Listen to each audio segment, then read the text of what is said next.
2024 GOP hopeful Vivek Ramaswamy is coming under fire for multiple possible offenses. According to a new report, the entrepreneur told NBC News that his father isn't a U.S. citizen. This, despite previously referring to his parents to sell the idea of requiring young voters to take a citizenship test style exam. You can't make this up. The GOP 2024 hopeful is also receiving backlash for several recent comments on race. Recently, Ramaswamy compared Congresswoman Briahna Presley, a black Democrat from Massachusetts, to, quote, modern grand wizards of the Ku Klux Klan. He has also said that the U.S. education system is a modern ghetto system, that the government pays women in inner cities to be single, and has argued with former CNN anchor Don Lemon on what it was like to live as a black person in America. That's Vivek Ramaswamy. He has half a point about the government incentives promoting singlehood in the cities. Don't disagree with that. I wouldn't phrase it that way, but it is. Your welfare benefits often do depend on you proving that there's not a man living in your house, correct. Which is a problem. I would agree. But all that other stuff. Okay, so what do you make of this idea? So for people, a reminder, Vivek Ramaswamy, who we now know is a American because of birthright citizenship, wants to get rid of birthright citizenship. He wants people ages 18 to 24 to have their voting rights stripped away unless they pass a civics test that his own father has not actually taken. Yeah.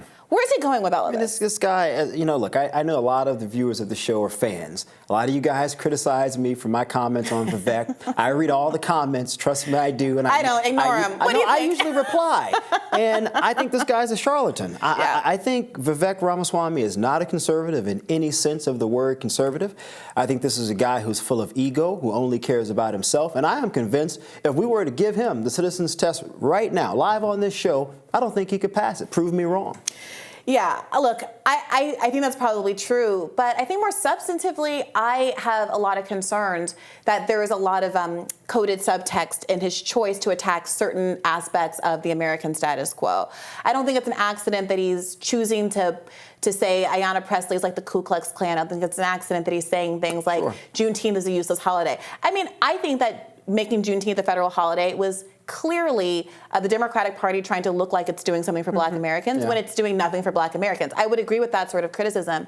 But there's a pattern to Vivek Ramaswamy's remarks where, interestingly, he seems to be trying to tap into a kind of nationalist fervor, but as someone who themselves doesn't have the best nationalist bona fides, as someone who themselves is a first-generation American. Race or nationalist? Which well, those things are been very much bound up, right? I mean, there's been so much controversy about the use of these phrases like white supremacy, or what was the Tucker Carlson phrase that everyone was picking apart, that was like some conservatives started calling themselves like a white nationalist, and he was confused as to why people were upset about that.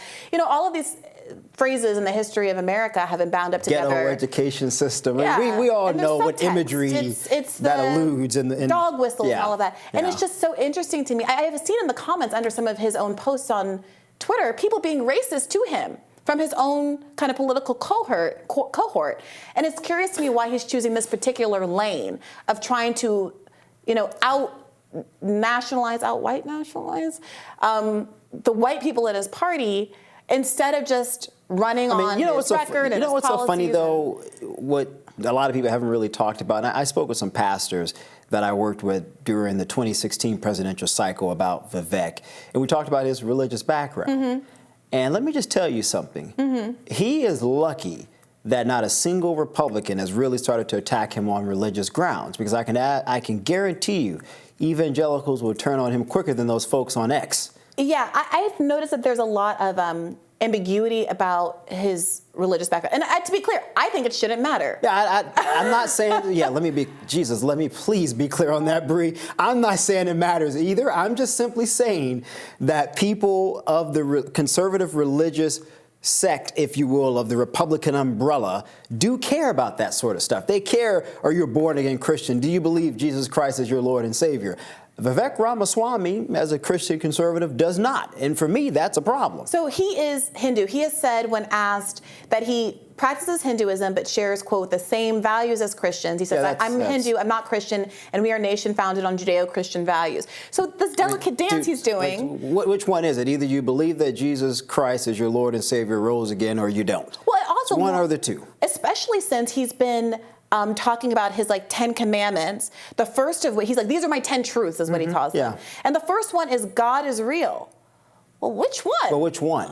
I don't care, but from my understanding of Hinduism, there are multiple, and that's okay, guys. I'm not saying there's anything wrong with that.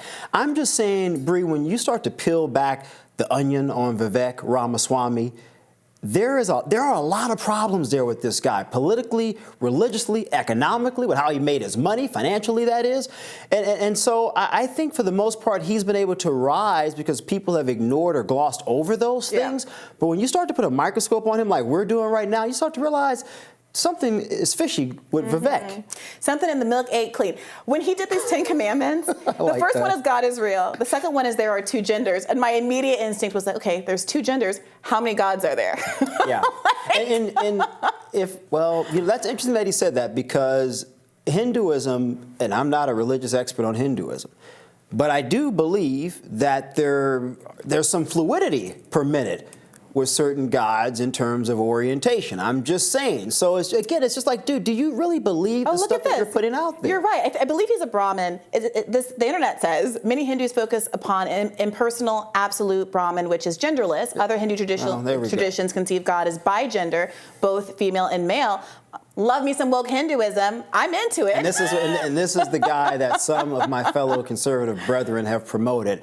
Absolutely not. Donald Trump may be imperfect, but at least he believes in Jesus Christ as his Lord and Savior. Shermichael, do you really believe that I do. running for president? I worked for Donald Trump. I do believe he believes that. I do believe that. Well, I'm not he's not a perfect Christian, but he believes that, and that's important to me, and it's important to a lot of conservative evangelicals. Vivek Ramaswamy is not. And for me, while I believe there should be a separation of church and state, I do want a Christian leading this country, because most Americans are Christians. Shermichael, you wouldn't support a candidate like Marianne Williamson or Bernie Sanders, not because of their policy beliefs, but because they're Jewish? I would support someone like Marianne Williamson because whether it's Judeo-Christian is close enough. Judaism, Islam, it's all of the Abrahamic faiths. I'm okay with that. What about an agnostic or an atheist? God forbid. No, you got to believe in something, man. Because to me, if you don't believe in something, you fall for anything. I'm not okay with that. Oof. Well, I am not with you on that one, my friend. I don't think that's a little too conservative, and I understand that. I don't think that this should be. This is not why people should dislike Vivek. But I do think that him stating these things, God is real, there are two, is him trying to get ahead of the kind of criticism that so many non-white, non-Christian candidates have gotten in the past. Even Catholics. JFK Jr. was controversial for being Catholic. And the reason that I mentioned the religious component is not to pick away or pick at his religious choice. I respect all religion. I'm just simply saying that there's a level of inconsistencies and hypocrisy with Vivek Ramaswamy that the viewers should be aware of. This guy is a car salesman purporting to be something that he is not. And that, to me, is fundamentally wrong. If you care about presidents being representative of the country, how do you feel about the extreme gap in terms of the economic fortunes of your average presidential candidate and your average American? Should we not have any presidents that earn over $100,000 a year? I'm okay with that. All right, so and I'm on the record in saying that I am okay with that. A limit, okay, Vivek Ramaswamy, I raise you citizenship tests, and I give you no presidents who earn more than the average American salary, which is actually closer to $50,000 a year. I'm okay with that. I think we'd be in a better country. I think so too. They know how the real world works. They know what it means to struggle. And maybe we get some campaign finance reform, because a $50,000 salary cannot independently fuel a race the way that he's independently fueling his own political strategists like me don't make any money, Brie. No, you fundraise from the people like Bernie Sanders did, out fundraising everybody in the 2020 field. He did do that. I'll give it to you guys. That was impressive. All right. Well, we'll have more rising for you after this. Stick around.